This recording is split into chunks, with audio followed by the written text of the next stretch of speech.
Hello friends, देख सकते हैं आप लोग कौन सा सेट है। तो आप जो आज का सेट है आपका 8 जनवरी किसका है 18 जनवरी 2000 आपका 23 का शिफ्ट है आपका हिंदी किसका है साथियों। तो आपका हिंदी का है, हिंदी का सेट है साथियों, इसलिए आप लोग गड़बड़ाना आँख बकाना नहीं है। और आपका पेडागोगी है साथियों, कितना नंबर, तो 15 नंबर का पेडागोगी है साथियों। बहुत इंपॉर्टेंट होता है। अगर 15 नंबर में आप लोग 12 या 13 आप ले आते हैं तो आपका पैराग्राफ में कम से कम 10 नंबर तो आ ही जाएगा साथियों। और 12 और 10 कितना हो गया, तो 22 नंबर हो जाता है साथियों। सोच सकते हैं कितना आपका स्कोर कहाँ तक चल जाएगा, इसलिए आप लोग ध्यान से पढ़िए। चलिए क्वेश्चन पर हम लोग डायरेक्ट जाते हैं। क्वेश्चन में बोला गया आपका भाषा क्या साथियों, आपका भाषा प्रयोग के संदर्भ में लोग को एक समूह कैसे लोग को एक समूह द्वारा साझा किए जा रहे एक समान मानकों को किस रूप में लिया जाना चाहिए सर, किस रूप में लिया जाना चाहिए। तो आपका जो हो जाएगा साथियों इसका आंसर आपका वाक्य समुदाय के लिए, किसके लिए साथियों, आपका वाक्य समुदाय के लिए लिया जाना चाहिए साथियों।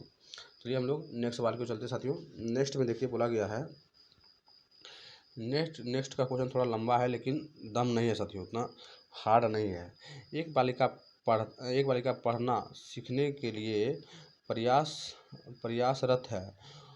उसकी अध्यापक शब्द पहचान जैसे बहुत से युक्ति का प्रयोग करके उनकी मदद करती है और कुछ सप्ताह बाद पढ़ने लगी है। बिना शिकायत के बिना सहायता के कर पाना और सहायता मिलने पर कर पाना क्या कहलाएगा साथियों, आपका क्या कहलाता है, तो निकटस्थ विकास का क्षेत्र क्या है, तो निकटस्थ विकास का क्षेत्र कहलाता है साथियों। चलिए हम लोग नेक्स्ट सवाल को चलते साथियों। नेक्स्ट सवाल में बोला गया है चमुस्की के बारे में। नॉन चमुस्की के अनुसार मानव के मस्तिष्क में मानसिक व्याकरण है जो मानव को भाषा अर्जन करने में सहायता करती है। इसे क्या कहा जाएगा साथियों, तो आपका सार्वभौमिक व्याकरण इसे कहा जाएगा, सबका सार्वभौमिक व्याकरण कहा जाएगा साथियों।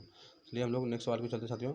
नेक्स्ट में बोला गया है भाषा अधिगम का रचनावादी क्या है साथियों, भाषा अधिगम का रचनावादी उपागम किससे सम्मिलित है साथियों। तो जो भाषा उपागम का रचनावादी होता है साथियों आपका बाल केंद्रित, इसी को बोलते हैं हमको शिक्षार्थी केंद्रित उपागम को ही हम लोग बाल केंद्रित बोलते हैं साथियों। चलिए हम लोग नेक्स्ट सवाल को चलते साथियों। नेक्स्ट सवाल में बोला गया आपका कक्षा 7 में एक अध्यापिका अपने विद्यार्थियों को एक अनुच्छेद लिखने के लिए कहती है और लेखन का पहला चरण कौन सा होगा साथियों, तो मस्तिष्क चित्रण क्या होगा साथियों, मस्तिष्क लेखन का पहला चरण होगा साथियों आपका मानस क्या है साथियों, मानस चित्रण होगा, मानस चित्रण हो जाएगा। क्योंकि सबसे पहला चरण आप सोचिएगा, पहले मानस मंथन कीजिएगा कि क्या हमको करना है, क्या सोचना है साथियों, इसलिए आपका हो जाएगा मानस चित्रण हो जाएगा साथियों। चलिए हम लोग नेक्स्ट सवाल की ओर चलते साथियों। नेक्स्ट सवाल में बोला गया है क्या है, तो राघवी क्या साथियों, राघवी ने जयपुर जाने के लिए आरक्षण करवाया क्या कहते हैं, आरक्षण करवाना है। इसके लिए वह ट्रेन की समय सारणी पढ़ती है। इस प्रकार के पाठन को क्या कहेंगे साथियों, आपका वार्की से पाठन इस तरह की पाठन को हम लोग वार्की से पढ़ना है, वार्की से पाठन करेंगे साथियों। चलिए हम लोग नेक्स्ट सवाल को चलते साथियों। नेक्स्ट क्वेश्चन में बोला गया है साथियों आपका भाषा में ध्वनि की सबसे छोटी अर्थपूर्ण इकाई कौन सा होता है साथियों, तो आपका स्वनिम्न है साथियों का। ध्वनि ग्राम को हम लोग क्या कहते हैं, स्वनिम्न कहते हैं साथियों। चलिए हम लोग नेक्स्ट सवाल को चलते साथियों। नेक्स्ट क्वेश्चन में बोला गया अक्सर यह देखा गया है कि बच्चे दीवार और कॉपी पर आड़ी तिरछी रेखाएं यानी क्रमकाठी बनाते हैं। इसे किस रूप में देखा जाना चाहिए साथियों, तो इसको जो देखा जाता है साथियों पॉजिटिव के रूप में देखा जाता है। आपका विषय है बी में बोला गया है लिखने का आरंभिक चरण और इस अवस्था को प्रोत्साहित करना चाहिए साथियों। सही बात है साथियों, लिखना जो आरंभिक चरण होता है साथियों, इस अवस्था को हम लोग प्रोत्साहित करेंगे जितना उतना बच्चा सीखेगा साथियों। चलिए हम लोग नेक्स्ट सवाल को चलते साथियों। नेक्स्ट में बोला गया आपका कक्षा 6 का है, एक अध्यापक कक्षा 6 के विद्यार्थियों को श्रवण कौशल का आकलन करना चाहती है। निम्नलिखित में कौन सी युक्ति श्रवण कौशल के आकलन की सर्वाधिक उपयुक्त गतिविधि होगी साथियों, तो श्रवण कौशल में होगा साथियों आपका,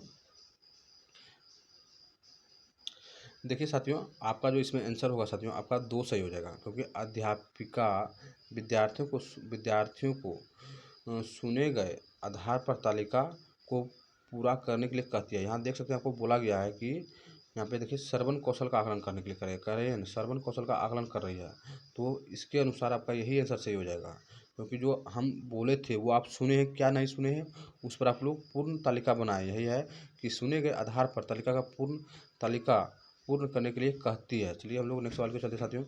नेक्स्ट क्वेश्चन में बोला गया है वह भाषा अधिगम विधि जिनमें विद्यार्थियों को अर्थपूर्ण बातचीत में भाग लेने के लिए अवसर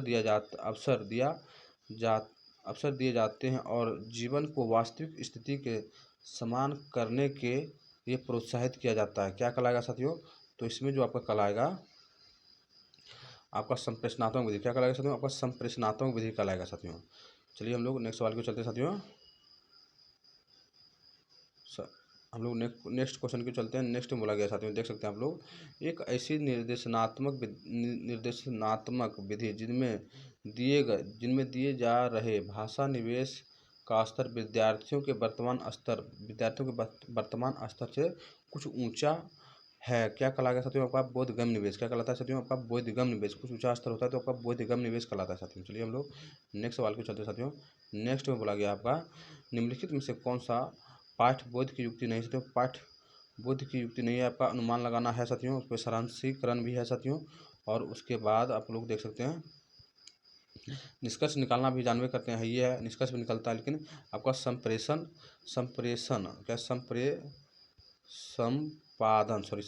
नहीं है साथियों। क्या है साथियों? आपका संपादन नहीं है साथियों। चलिए हम लोग नेक्स्ट सवाल में चलते हैं साथियों। नेक्स्ट सवाल में देख सकते हैं बोला गया है एक अध्यापिका ने देखा कि उसके विद्यार्थी अपने लेखन में वर्तनी की गलतियां करते हैं लेखन की वर्तनी पर गलतियां करते हैं। उनकी इस समस्याओं के समाधान के लिए अध्यापक को कौन सी शिक्षण युक्ति प्रयुक्त करनी चाहिए साथियों? तो आपका श्रुतलेख। क्या है साथियों? तो आपको करना चाहिए श्रुतलेख विधि करना चाहिए साथियों, क्योंकि उसको लिखने में सुधार हो जाएगा साथियों। चलिए हम लोग नेक्स्ट सवाल को चलते हैं। नेक्स्ट सवाल में बोला गया साथियों, एक अध्यापक क्या है? एक अध्यापक विद्यालय पूर्ण के बच्चे की बड़ी चित्रात्मक पुस्तक पठन के लिए देती है और फिर उस चित्र के बारे में बताने के लिए कहती है। बच्चे को किस तरह का मदद कर रही है साथियों? तो बच्चे का जो साथियों मदद जो हो रहा है साथियों, आपका यही हो जाएगा आपका प्रभावशाली संप्रेषक बनाने में हो रहा है साथियों। चलिए हम लोग नेक्स्ट सवाल पे चलते हैं, और इस सेट का अंतिम सवाल है साथियों। देख क्या बोला गया, भाषा विकास का भाषिक पूर्ण चरण है साथियों। तो भाषिक पूर्ण चरण हो जाएगा आपको, कौन सा हो जाएगा? तो आपका जो होगा साथियों भाषिक पूर्ण चरण, आपका कुंजन। क्या है साथियों? कुंजन और बल बनाना हो जाएगा, भाषिक पूर्ण चरण हो जाएगा साथियों भाषा विकास का। चलिए आपका सेट समाप्त हो चुका है साथियों। अगर आप एग्जाम्पुल 91 पर नए साथियों, तो सबसे पहले देख सकते हैं लाइक कर लेना है, शेयर कर देना है और सब्सक्राइब कर लेना है, क्योंकि इस तरह का वीडियो आपको मिलते रहेगा एग्जाम तक। जय हिंद साथियों। चलिए हम लोग नेक्स्ट पार्ट में मिलते हैं।